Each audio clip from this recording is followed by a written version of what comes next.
Hi friends, నేను మీ సౌజన్య. అందరూ బాగున్నారా? సో చూస్తున్నారు కదా, నేనైతే ఇవాళ టిఫిన్లోకి పల్లీ చట్నీ చేస్తున్నాను. సో అది కూడా పుదీనాతో. సో పుదీనా చట్నీ, పల్లీ చట్నీ. సో చాలా బాగుంటుంది, డెఫినెట్గా ట్రై చేయండి. సో చూస్తున్నట్టుగానే పల్లీలు మంచిగా ఫ్రై చేసేసి పక్కన పెట్టేసుకోండి. సో తర్వాత పచ్చిమిర్చి. సో పచ్చిమిర్చి కూడా మీకు మంట ఎక్కువ కావాలంటే కొద్దిగా ఎక్కువ వేసుకోండి, తక్కువ కావాలంటే తగ్గించి వేసుకోండి. బట్ కరెక్ట్గా వేసుకుంటేనే చట్నీ టేస్ట్ బాగుంటుంది. సో డెఫినెట్గా పల్లీలు వేగిన తర్వాత పచ్చిమిర్చి వేసాను కదా. సో పచ్చిమిర్చి నేనైతే కొన్ని గ్రీన్వి, కొన్ని లైట్ గ్రీన్వి, అంటే ఎక్కువ మంటగా ఉండే ఘాటు కాయలు, కొద్దిగా ఘాటు తక్కువ ఉండే కాయలు రెండు తెప్పించుకుంటాను. ఇలా చట్నీస్ చేసేటప్పుడు కొన్నవి కొన్నివి ఈక్వల్ అమౌంట్లో వేస్తాను. సో ఇలా వేయడం వల్ల ఘాటు ఎక్కువ కాకుండా ఘాటు తక్కువ కాకుండా సరిపడా ఉంటుంది.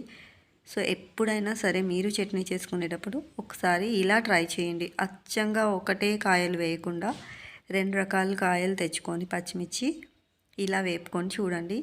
టేస్ట్ మీకు డెఫినెట్గా నచ్చుతుంది అండ్ డిఫరెన్స్ కూడా అర్థమవుతుంది. సో ఇలా వేపేసుకున్న తర్వాత పుదీనా ముందుగానే ఆకు అయితే మంచిగా కడిగి పక్కన పెట్టుకోండి. ఎక్కువసేపు ఏం పట్టదు కదా. సో చట్నీలోకి సరిపడా సాల్ట్ వేస్తున్నాను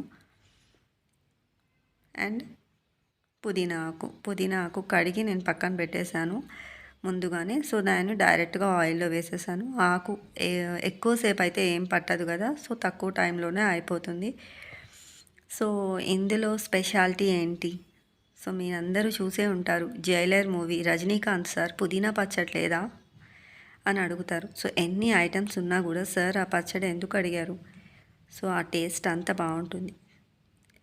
టిఫిన్లో ఎప్పుడు తినే కొబ్బరి చట్నీ, అల్లం చట్నీ బోర్. పిల్లలు కూడా డిఫరెంట్ టేస్ట్ అడుగుతున్నారు ఇప్పుడు. సో ఇలా పుదీనా పచ్చడి కూడా చేయండి టిఫిన్లోకి, చాలా బాగుండిద్ది. మోస్ట్లీ చూడండి మిక్సీ పట్టాక కలర్ కూడా ఎలా ఉందో. టేస్ట్ అయితే సూపర్ ఉంటుంది. మీరందరూ డెఫినెట్గా ట్రై చేశాక నాకు కామెంట్ చేసి చెప్పాలి.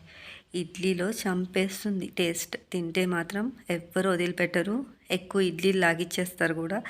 సో డెఫినెట్గా నచ్చితే లైక్ చేయండి. బాయ్.